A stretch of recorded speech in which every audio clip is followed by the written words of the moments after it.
இயேசு கிறிஸ்துவில் மிகவும் அன்பானவர்களே, தீத்துவுக்கு எழுதின நிருபத்தின் 2ஆம் அதிகாரத்தின் வேத தியான பகுதிக்கு உங்களை அன்புடன் வரவேற்கிறேன்.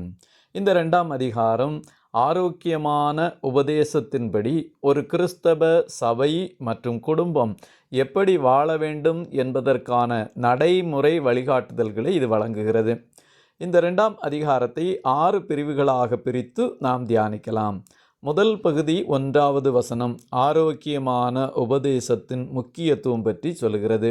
2ஆம் பகுதி 2ஆம் வசனத்திலிருந்து 3ஆம் வசனம் வரைக்கும் மூத்த தலைமுறையிற்கான அறிவுரைகளை பார்க்கின்றோம். 3ஆம் பகுதி 4லிருந்து 5ஆம் வசனம் வரைக்கும் பாலிய ஸ்திரீகள் இளம் பெண்களுக்கான பயிற்சிகளை குறித்து சொல்லப்பட்டிருக்கிறது. 4ஆம் பகுதி 6ஆம் வசனத்திலிருந்து 8ஆம் வசனம் வரைக்கும் இளைஞர்களுக்கான அறிவுரைகளை குறித்து பார்க்கின்றோம். 5ஆம் பகுதி 9ஆம் வசனத்திலிருந்து 10ஆம் வசனம் வரைக்கும் வேலைக்காரர் ஊழியர்களுக்கான நடத்தைகளை குறித்து பார்க்கின்றோம். 6ஆம் பகுதி 11ஆம் வசனத்திலிருந்து 15ஆம் வசனம் வரைக்கும் கிருபையின் போதனையை குறித்தும் கிறிஸ்துவுக்காக வாழ்வதை குறித்தும் கற்றுக்கொள்ளுகின்றோம். முதல் பகுதி 1ஆம் வசனத்திலே, நீயோ ஆரோக்கியமான உபதேசத்துக்கேற்றவைகளை பேசு. மிக முக்கியமானது, ஆரோக்கியமான உபதேசத்திற்கேற்றவைகளை பேச வேண்டும். கலப்பற்ற தேவ வசனத்தை போதிக்க வேண்டும். வாழ்க்கையோடு ஒத்துப்போகின்ற வெறும் அறிவாக அல்லாதபடி செயல் வடிவத்திலே நடக்கையில் வெளிப்படுகின்ற உபதேசங்களை நீ பேச வேண்டும். இதைத்தான் 2 தீமோத்தேயு 4ஆம் அதிகாரம் 3ஆம் வசனத்திலும் நாம் படிக்கின்றோம்.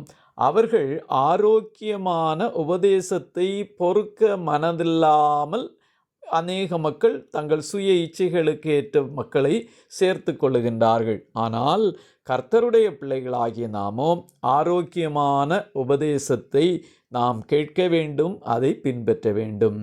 2வது வசனத்திலே முதியவர்களுக்கான அறிவுரையை நாம் பார்க்கின்றோம். முதியவர்களுக்கு 6 விதமான அறிவுரைகள் சொல்லுகின்றார். 1, ஜாக்கிரதை உள்ளவர்கள். 2வது, நல் ஒழுக்கமுள்ளவர்கள். 3வதாய் தெளிந்த புத்தி உள்ளவர்கள். 4வதாய் விசுவாசம் உள்ளவர்கள். 5வதாய் அன்புள்ளவர்கள். 6வதாய் பொறுமை உள்ளவர்கள். இப்படிப்பட்ட ஆரோக்கியமுள்ளவர்களாய் இருக்கும்படி புத்தி சொல்ல வேண்டும். ஆகவே நாம் முதியவர்களாய் இருக்கிற புருஷர்களுக்கு இப்படிப்பட்ட குணாதிசயங்கள் இருக்க வேண்டும் என்பதை நாம் கற்றுக்கொள்ள வேண்டும். 3வது வசனத்திலே முதிர் வயதுள்ள ஸ்திரீகளுக்கு தொடர்ந்து 4ஆம் 5ஆம் வசனங்களிலும் சில குறிப்புகள் சொல்லப்பட்டிருக்கிறது. முதலாவதாய் பரிசுத்தத்துக்கேற்ற விதமாய் நடக்கிறவர்களாய் காணப்பட வேண்டும். அவர்கள் ஒருபோதும் பரிசுத்த குலைச்சலுக்கு காரணர்களாய் மாறக்கூடாது. 2வதாய் அவதூறு பண்ணாதவர்களாய் இருக்க வேண்டும். எந்த விதத்திலும் கிறிஸ்துவனுடைய நாமம் அவதூறு ஆகாதபடிக்கு அவர்கள் காணப்பட வேண்டும்.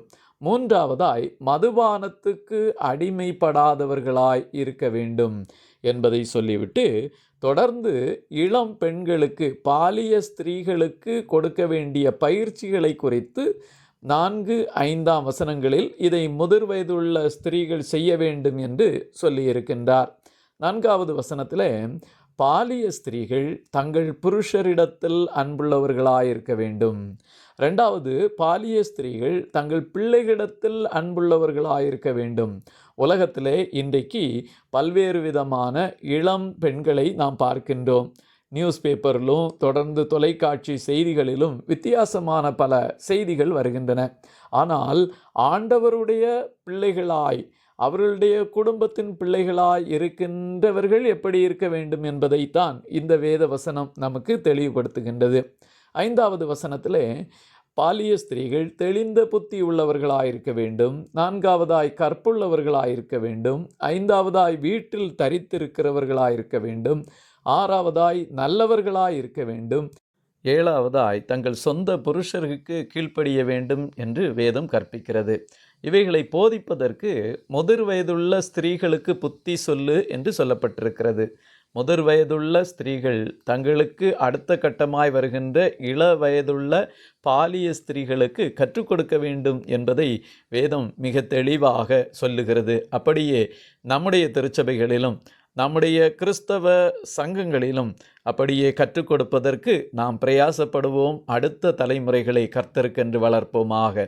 இளைஞர்களுக்கான அறிவுரையாய் 6-8 வசனங்களுக்குள்ளாய் தெளிந்த புத்தியுள்ளவர்களாய் இருப்பதை குறித்தும், சுய கட்டுப்பாடோடு வாழ்வதை குறித்தும், நற்செயல்களுக்கு முன்மாதிரியாய் தங்கள் தலைவரை பார்த்து அவர்கள் செய்ய வேண்டும் என்பதை குறித்தும், பரிசுத்தமான பேச்சு, எதிரிகள் குற்றம் சொல்ல முடியாத அளவுக்கு ஆரோக்கியமான காரியங்களை பேச வேண்டும் என்பதை குறித்தும் கற்றுக்கொள்கின்றோம். 6வது வசனத்திலே பாலிய புருஷரும் தெளிந்த புத்தியுள்ளவர்களாய் இருக்க வேண்டும். தங்களுடைய வாழ்க்கையிலே உண்மையாகவே தெளிந்த புத்தியுள்ளவர்களாய் இருக்க வேண்டும். உலகத்தில் உள்ளவர்கள் தங்கள் மன விருப்பத்தின்படி கடந்து சென்றாலும் ஆண்டவருடைய பிள்ளைகளான இளைஞர்கள் யோசேப்பை போல, தானியேலை போல, எஸ்ராவை போல, நெகேமியாவை போல ஞானமுள்ளவர்களாய் இருக்க வேண்டும். இந்த ஞானம் ஆண்டவரிடத்திலிருந்து, பரத்திலிருந்து கிடைக்கின்றது. 7வது வசனத்தில் இப்படி இளம் வயதுள்ள வாலிபர்கள் அனைவருக்கும் நீயே எல்லாவற்றிலும் உன்னை நற்கிரியைகளுக்கு மாதிரியாக காண்பி என்று சொல்லப்பட்டிருக்கிறது. உன்னை பார்த்து அவர்களும் நற்கிரியைகளை செய்ய கற்றுக்கொள்ள வேண்டும். அதற்கு நீ எடுத்துக்காட்டாக வாழ வேண்டும் என்பதை தெளிவுபடுத்துகின்றார்.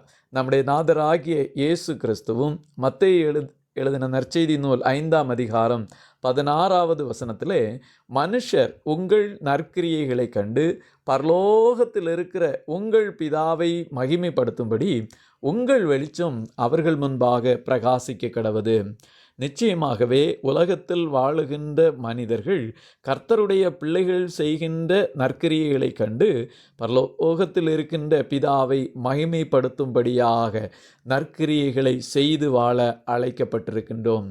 மட்டுமல்ல, 8வது வசனத்திலே, எதிரியானவன் உங்களை குறித்து பொல்லாங்கு சொல்லுகிறதற்கு ஒன்றுமில்லாமல் வெட்கப்படத்தக்கதாக, முதலாவதாய் உபதேசத்திலே விகற்பம் இல்லாதவர்களாய், 2வதாய் நல்லொழுக்கமுள்ளவனும் குற்றம் பிடிக்கப்படாத ஆரோக்கியமான வசனத்தை பேசுகிறவனுமாய் இருப்பாயாக. தீத்து, உன் வாழ்க்கையிலே உபதேசத்தில் மாறுபாடு, விகற்பம் இருக்கக்கூடாது. வாழ்க்கையிலே நல்லொழுக்கம் இருக்க வேண்டும். உன்மேல் எந்தவித குற்றமும் கண்டுபிடிக்க கூடாத அளவுக்கு மாதிரியாய் வாழ்க்கை வாழ வேண்டும் என்பதை குறித்து தெளிவுபடுத்துகின்றார். நம்முடைய வாழ்க்கையிலும் அப்படியே இந்த சத்தியத்தின் அடிப்படையிலே நடப்போமாக. 5வது பகுதியான வேலைக்காரர் ஊழியர்களுக்கான நடத்துதலை குறித்து 9லிருந்து 10ஆம் வசனம் வரைக்கும் நாம் படிக்கின்றோம். 9வது வசனத்திலே, வேலைக்காரர் நம்முடைய இரட்சகராகிய தேவனுடைய உபதேசத்தை எல்லாவற்றிலும் அலங்கரிக்கத்தக்கதாக தங்கள் எஜமான்களுக்கு முதலாவதாய் கீழ்ப்படிந்திருக்க வேண்டும். 2வதாய் எஜமான்களுக்கு எதிர்த்து பேசக்கூடாது. 3வதாய் எஜமான்களுக்கு எல்லாவற்றிலும் பிரியமுண்டாக நடந்து கொள்ள வேண்டும். 4வதாய் எஜமான்களுடைய பொருட்களை திருடக்கூடாது. 5வதாய் எஜமான்களுக்கு சகல விதத்திலும் நல் உண்மையை காண்பிக்க வேண்டும். இதைத்தான் திருச்சபையிலே கடைபிடிக்க வேண்டிய கடமைகளாக அவர் சொல்லுகின்றார். ஆகவே நம்முடைய திருச்சபையிலும் நாம் எந்த நிலைமைகளில் இருந்தாலும் அந்த நிலைமைகளிலே கர்த்தருக்கு பிரியமாய் எப்படி வாழ வேண்டும் என்பதை இந்த 10 வசனங்களும் நமக்கு வரிசைப்படுத்தி சொல்லிக் கொடுக்கின்றது. ஆகவே இப்படிப்பட்ட தெளிவான போதனையை நம்முடைய வாழ்க்கையிலே நாம் கை கொண்டு வாழ்வோமாக. 6வதாய் கிருபையின் போதனையாய் கிறிஸ்துவுக்குள்ளாய் வாழ்வதை குறித்து கற்றுக்கொள்ளுகின்றோம். 11வது வசனத்திலே, எல்லா மனுஷருக்கும் இரட்சிப்பை அளிக்கத்தக்க தேவ கிருபையானது பிரசன்னமாகிறது என்று சொல்லப்பட்டிருக்கிறது. எல்லா மனுஷரும் ரட்சிக்கப்படவும் ஆண்டவர் விரும்புகின்றார் என்ற செய்தியை நாம் அறிந்திருக்கிறோம். லூக்கா 19:10வது வசனத்திலே, இழந்து போனதை தேடவும் ரட்சிக்கவுமே மனுஷகுமாரன் வந்திருக்கிறார். இந்த உலகத்தில் எவைகளெல்லாம் ஆண்டவருடைய கரத்திலிருந்து இழந்து போனதோ தொலைந்து போனதோ அதை அனைத்தையும் தேடி மீட்டெடுத்து பரம ராஜ்யத்தை அடையும் பாக்கியத்தை பெற்றுக்கொள்வதற்காகவே இரட்சகராகிய இயேசு கிறிஸ்து இந்த உலகத்திலே வந்தார். ஆகவே அவர் நம்மை தேடி கண்டுபிடித்திருக்கின்றார். இந்த தேவ கிருபை பிரசன்னமாகி இருக்கிறது. இதை அனைவரும் பெற்றுக்கொள்ள வேண்டும். ஆகவே நாம் எப்படி வாழ வேண்டும் என்பதை குறித்து 5 காரியங்கள் 12ஆம் வசனத்திலே சொல்லப்பட்டிருக்கிறது. நாம் அவபக்தியை விட்டுவிட வேண்டும். 2, லௌகீக உலகத்திற்குரிய இச்சைகளை வெறுத்துவிட வேண்டும். 3ஆவதாய் தெளிந்த புத்தி உடையவர்களாயிருக்க வேண்டும். 4ஆவதாய் நீதியை செய்கிறவர்களாயிருக்க வேண்டும். 5ஆவதாய் தேவ பக்தி உள்ளவர்களாய் இந்த உலகத்திலே வாழ வேண்டும் என்று வேதம் நமக்கு கற்பிக்கிறது. மட்டுமல்ல, நம்முடைய நம்பிக்கையை குறித்து, வருகின்ற மகிமையை குறித்து 13ஆம் வசனத்தில் சொல்லப்பட்டிருக்கிறது. நாம் நம்பியிருக்கிற ஆனந்த பாக்கியத்துக்கும் மகாதேவனும் நமது இரட்சகருமாகிய இயேசு கிறிஸ்துவனுடைய மகிமையின் பிரசன்னமாகுதலுக்கும் எதிர்பார்த்து கொண்டிருக்கும்படி நமக்கு போதிக்கிறது. இரட்சகர் இயேசு கிறிஸ்து இந்த உலகத்திலே நியாயம் தீர்க்க ராஜாதி ராஜாவாய் அவர் திரும்ப வருவார் என்ற நம்பிக்கையை நமக்கு திரும்ப திரும்ப சத்திய வசனம் போதிக்கிறது. அப்படிப்பட்ட எதிர்பார்ப்போடு நாம் வாழ வேண்டும். கொலோசையருக்கு எழுதின நிருபம் 3ஆம் அதிகாரம் 4ஆம் வசனத்திலே நம்முடைய ஜீவனாகிய கிறிஸ்து வெளிப்படும் போது நீங்களும் அவரோட கூட மகிமையிலே வெளிப்படுவீர்கள். நம்முடைய ஜீவனாகிய கிறிஸ்து வருவார். அவர் வரும்போது அவரை போல மறுரூபமாகி அவரோடு கூட கடைசிய காலம் தொனிக்கும் போது நாமும் பறந்து செல்வோம், அவரோடு தங்கி இருப்போம். இதுவே நமக்கு கிடைக்கின்ற பெரும் பாக்கியம். மறந்து போக வேண்டாம். 14ஆம் வசனத்தில் அவர் நம்மை சகல அக்கிரமங்களினின்று மீட்டு கொண்டு தமக்குரிய சொந்த ஜனங்களாகவும் நற்கிரியை செய்ய பக்தி வைராக்கியம் உள்ளவர்களாகவும் நம்மை சுதந்தரிக்கும்படிக்கு நமக்காக தம்மை தாமே ஒப்பு கொடுத்தார்.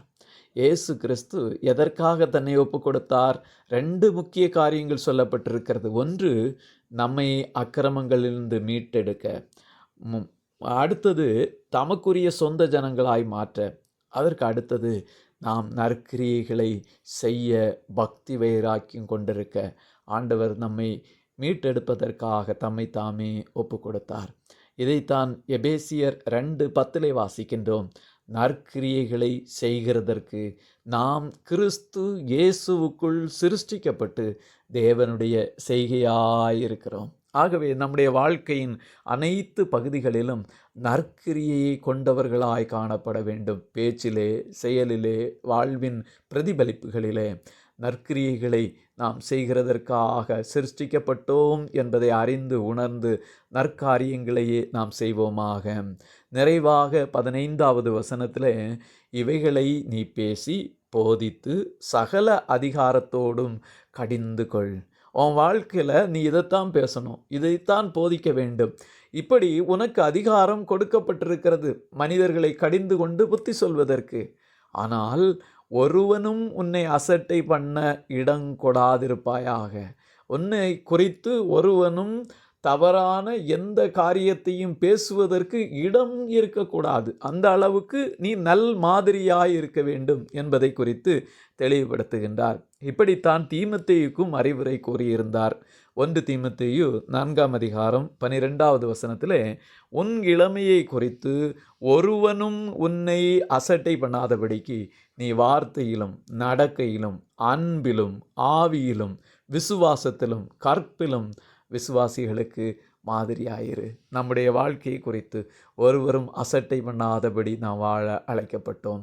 இந்த 2ஆம் அதிகாரத்தின் முதல் வசனத்தில் ஆரோக்கியமான உபதேசத்தின் முக்கியத்துவத்தை குறித்தும் மூத்த தலைமுறைகளுக்கான அறிவுரைகளை குறித்தும் தொடர்ந்து பாலிய இளம் பெண்களுக்கான பயிற்சிகள் அறிவுரைகளை குறித்தும் இளைஞர்களுக்கான அறிவுரைகளை குறித்தும் வேலைக்காரர்களுக்கான நடத்தைகளை குறித்தும் கிருபையின் போதனையாய் கிறிஸ்துவுக்காக வாழ்வதை குறித்தும் கற்றுக்கொண்டோம். நம்முடைய வாழ்க்கையிலே இந்த சத்திய வசனங்களை அப்பியாசப்படுத்துவோம். கர்த்தர் நமக்கு வைத்திருக்கின்ற மேலான ஆசீர்வாதங்களை பெற்று அனுபவிப்போம். கர்த்தர் உங்களை மென்மேலும் ஆசீர்வதிப்பாராக. ஆமேன், ஆமேன், ஆமேன்.